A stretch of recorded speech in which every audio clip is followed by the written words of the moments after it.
তারেক রহমান নিজেকে machine man হিসেবেই রূপান্তরিত করে ফেলেছে বলে আমার মনে হচ্ছে। এই সকাল নেই, দুপুর নেই, বিকেল নেই, সন্ধ্যা নেই, রাত নেই, অ্যাট স্ট্রিট 24 আওয়ার্স কিন্তু নিরলসভাবে কাজ করে যাচ্ছেন। আপনারা জানেন ত্রয়োদশ জাতীয় সংসদ নির্বাচনে বাংলাদেশ জাতীয়তাবাদী দল বিএনপি নিরঙ্কুশ সংখ্যাগরিষ্ঠতা অর্জন করে ইতিমধ্যে সরকার গঠন করেছে এবং শপথ গ্রহণ করেছে, মন্ত্রিসভাও গঠিত হয়েছে। এবং আপনারা দেখেছেন মন্ত্রিসভায় তরুণ প্রবীণ মিলিয়ে যে মন্ত্রিসভা হয়েছে সেটা ইতিমধ্যেই প্রশংসা কুড়িয়েছে। ইনশাআল্লাহ আগামীর বাংলাদেশের সুন্দর সমৃদ্ধ বাংলাদেশ বিনির্মাণে অবশ্যই এই মন্ত্রিসভা এবং আমাদের যারা সংসদ সদস্য নির্বাচিত হয়েছে তারা অবশ্যই ভালো ভূমিকা পালন করবে। দেখুন, আমি তারেক রহমান যখন 25শে ডিসেম্বর বাংলাদেশে প্রত্যাবর্তন করেছে তারপর থেকে আমার চোখে উনি একজন মেশিন ম্যান।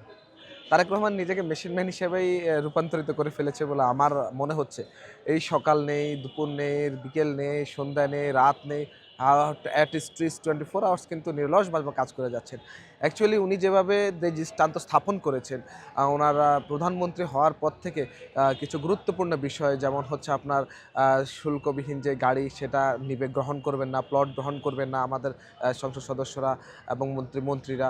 এর পরবর্তীতে উনি যেটা করেছেন যে যেন ট্রাফিক না সৃষ্টি হয়, সেই ক্ষেত্রে ট্রাফিক জ্যামের জন্য উনি কিন্তু আইনশৃঙ্খলা বাহিনীকে বলে দিয়েছেন ওনার জন্য কোনোভাবেই যেন মানুষের চলাফেরাকে বিঘ্নিত না করে নির্বিঘ্নে যেন মানুষ চলাফেরা করতে পারে, উনি সাধারণ মানুষের মতেই যাবেন।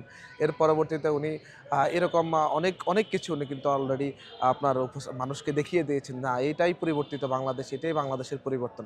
এবং উনি যেভাবে নির্বাচনের পরবর্তীতে যারা অন্যান্য দলের নেতৃবৃন্দের সাথে উনি যেটা দেখা করেছেন, যে সাক্ষাতের উদ্যোগ নিয়েছেন, এটা তো বাংলাদেশের জন্য সারা জীবনের জন্য একটা মাইলফলক হয়ে থাকবে। সুতরাং জনাব তারেক রহমান মানেই নতুন কিছু। জনাব তারেক রহমান মানেই আগামীর বাংলাদেশকে সমৃদ্ধ করার লক্ষ্যে একটা যুগান্তকারী পদক্ষেপ সৃষ্টিকারী এবং আমি মনে করব যে বাংলাদেশের একজন পাইওনিয়ার হিসেবে উনি আবির্ভূত হয়েছেন।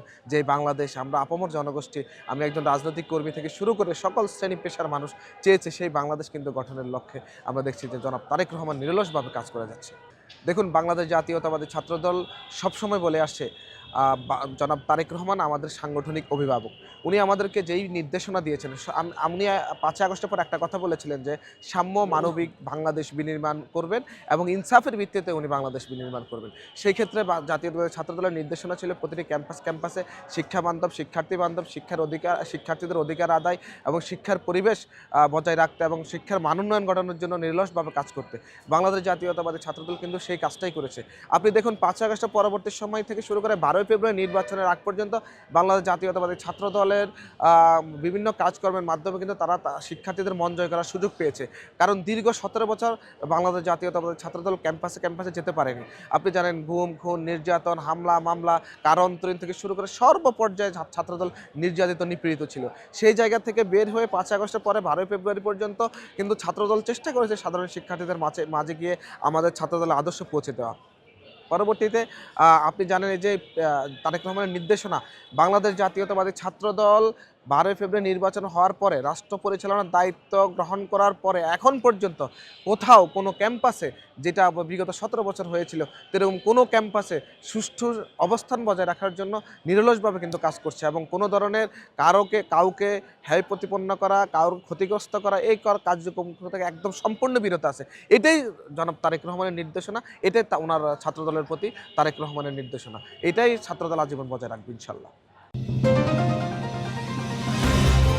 চ্যানেল বি+, নতুন সূর্যোদয়, নতুন বাংলাদেশ।